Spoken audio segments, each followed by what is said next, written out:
hit no. And for local campaigns. Now, if you were running for like state representative and you were going to be, employing people over the course of a year, it would be different. But we don't ever want to actually employ people. And so as long as you don't pay anyone over $599, you don't have to pay employer taxes and do all that other stuff that employers have to do. So when I have people sign up to work on my campaign and I know that I want to pay them, I have them sign an independent contractor agreement with me under the name of my committee name. And that basically just says they're providing a service and I'm paying them for their service. So I'm not paying them like as an employee an hourly wage. I'm buying a service from them. I'm not employing them. And then as long as you don't pay them more than $599, you don't have to report that to the government or send them a W-2 form at the end of the year or anything like that. So I always hit no on the employment question on the EIN. I have everyone sign independent contractor agreements, and everyone knows that they're not going to make over $599. Okay. Yeah. Do you have that contract? Did you write it yourself, or is this like a generic contract? Or yeah, I think I just used a generic one that I found online for like an independent contractor 1099 agreement, and had them, fill in the blanks and everything. So that doesn't have to, get too in the weeds. You don't have to file that with the city or anything like that. It's just a contract between you and that person. Okay. Yep. Okay. And then when you make your... Very helpful. Thank you. You're welcome. Yeah. When you file the EIN, you do have to create like a business name. Yeah. And I recommend doing something like committee to elect this person. So committee to elect Hind or committee to elect Estrella, or friends of Hind, friends of Estrella. Those are kind of the run-of-the-mill committee names that most politicians use. And then you'll do all the, when you're filling in the blanks for the EIN, another question that people get kind of tripped up about is if you're going to file paperwork to become a not-for-profit, you're not going to do that. We're not becoming like a 50C4 organization or anything like that. This is just a temporary campaign committee for the purposes of getting you elected. Okay. There was also actually one question, and maybe because I did not finish the application, but I thought yes for employees. Maybe this is why it asked me. Should I report to the IRS quarterly or at the end of the year? Nope. As long as you don't pay anyone over $599, you don't have to do any of that IRS reporting. So I definitely recommend not hitting no and then not making sure that you don't actually employ anybody by reaching that $600 mark, because then you're going to owe workers' compensation, insurance payments, all kinds of things to the government that we don't want to deal with, Yeah. And it's just temporary. I mean, let's face it, the elections are April 1st. So right. Technically, we have only like 3 months now. Right. Yep. Yeah. Okay. You'll get your EIN as soon as you fill in the blank for all that information and hit submit. You get the number immediately. They will give you the option to save a PDF letter that issues you your EIN number. Make sure you save that, download it, and print it out, because you will need that and a copy of your ID to go open up an account at the bank. You will want to make an appointment with a banker when you go to the bank, because The banks, a lot of times they don't really know what they're doing at first. This is not something they do on a regular basis. So they usually have to like go get their trainer's manual out and like go through all the steps and everything. Heartland Bank and Busey Bank are two banks here in Bloomington that tend to be really good and know how to do these types of things because all of our candidates just tend to use those two banks. I think there's Heartland's in Peoria as well, so that might be a good option for you. But definitely call around and see which banks, maybe even your own personal bank, where they have experience opening these kind of accounts. But you'll tell them that you're opening an account for a authorized candidates committee, and all you need is the EIN and your ID. They will also want to know anyone else that you are going to have as signers on the account. So if you want your treasurer to have access to the account, I recommend making sure they're an authorized user and having them go with you, because the bank usually wants all the signers to be present and sign the signature card at the same time. Some banks will let you do it electronically, but just ask, when you go to make that appointment, ask them if they would like for everyone to come in at once or if they can do it electronically for additional signers. They may ask you for the statement of organization form. That is the form that you don't need to fill out until you reach that $5,000 threshold. So if they ask you about it, just let them know that you don't have it yet because you haven't raised any money yet. But you will make sure they have a copy of it on file as soon as you do. Okay. Now, the $5,000, this is money you raise, not money you spend. Raise or spend. Spend. Okay. Yep. So even if, if you've spent $5,000, so a lot of times, like the printers I use, I don't have to pay for that right away. They'll invoice me.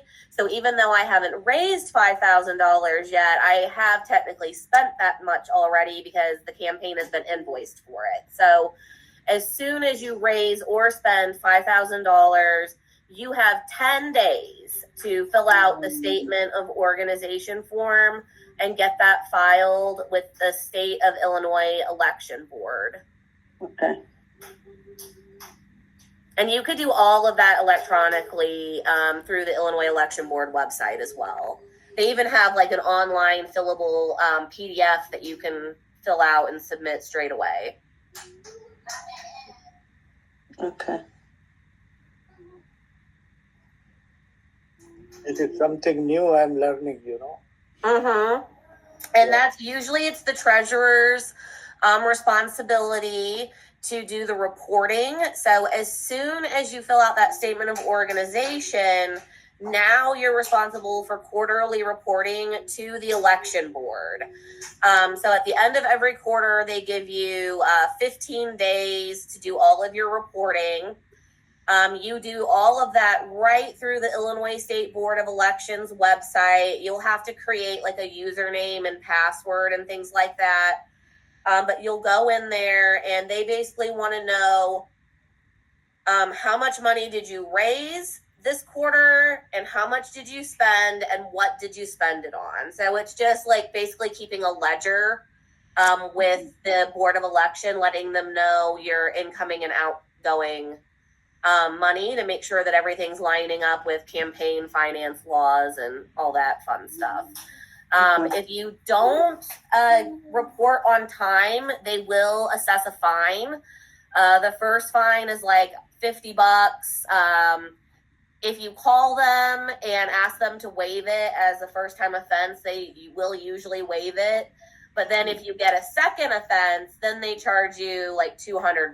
It goes up, if you keep doing it late. But they're very, very easy to work with. I always call down to the Springfield office, and I always get through to someone on the phone right away. They're very knowledgeable. They will answer any questions you have. So if you're like on there during their business hours trying to input your expenses and you have a question about something and you call them, they will just walk you right through it. They're really very helpful. They don't want people to get in trouble. You know, they're not trying to like catch you doing something wrong and make money off of you. Like they really do want to help. So I would definitely recommend calling the Board of Election office anytime you have a question or you're looking for a definition on something, you know, they're very willing to help.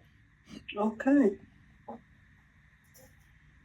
Okay, and one thing I need to ask you is, what is there any like you are saying about $5,000, but what if they get more than $5,000? That has to be mentioned in the statement. Anything? Yeah, as soon as you get over $5,000, that's just when you start reporting. So you'll have to report every quarter after that. Even if you go below $5,000 or above, once you reach it that first time, you have to keep reporting every quarter until you close out the bank account and then let the Board of Election know that you're closing your committee. You'll have a special report to fill out when you close the committee. That is like I think it's just called a final report, and it just makes you prove that you're at a zero balance. All of the money that you've raised that wasn't spent has been donated to the designated beneficiary, or that you're out of money, and then the account's closed. And that is something you will need to do when you file the statement of organization. They ask at the bottom of that form, if you have any money left over in this account at the end of your campaign, what are you going to do with it? And you have to list an organization that it's going to go to, or a different political committee campaign if you're going to run for office again. Or if you're going to just keep it open and never close it. So you will need to decide when you file that what you're going to do with your leftover contributions if you don't spend them all. Okay. I have a couple of questions, Crystal. Yeah. Do you think, like, for a city council campaign, in your thought, would we reach 5,000 spending or more? I think it is a good idea. I don't know how many people are in your district, but I know right now when I ran for county board, District 4 is around 11,000 people. And the county board districts are usually bigger than the city districts. But I raised about $10,000 for that campaign, and I spent the majority of it having lit and yard signs printed. I had to rely on my colleague who was also running in District 4 to raise the money to end up paying for mailers and things like that. So I would say, depending on how many people live in your district and how many voters you need to reach, $5,000 is definitely like a minimum you should be trying to raise. I have seen it done where people still win without raising a lot of money or doing anything at all. We have someone on our county board right now who never even knocked on doors and she still won. So, you know, it really just depends. But I would say if you don't want to fundraise a lot and have to rely on that, the money that you do fundraise, I would spend it on walk pieces that when you're out knocking on doors, you're going to leave this literature with them that has the time of the election, when early voting starts, how they can find out more about your campaign, everything they need to know how they need to go vote.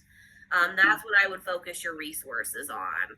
I also want to mention that anything that is an in-kind donation, so if you have a friend that prints a whole bunch of like postcards or flyers for you, that does still have to be counted as a campaign contribution, as an in-kind donation, and it does still count towards what you've raised or spent, even if you're not getting a actual monetary donation.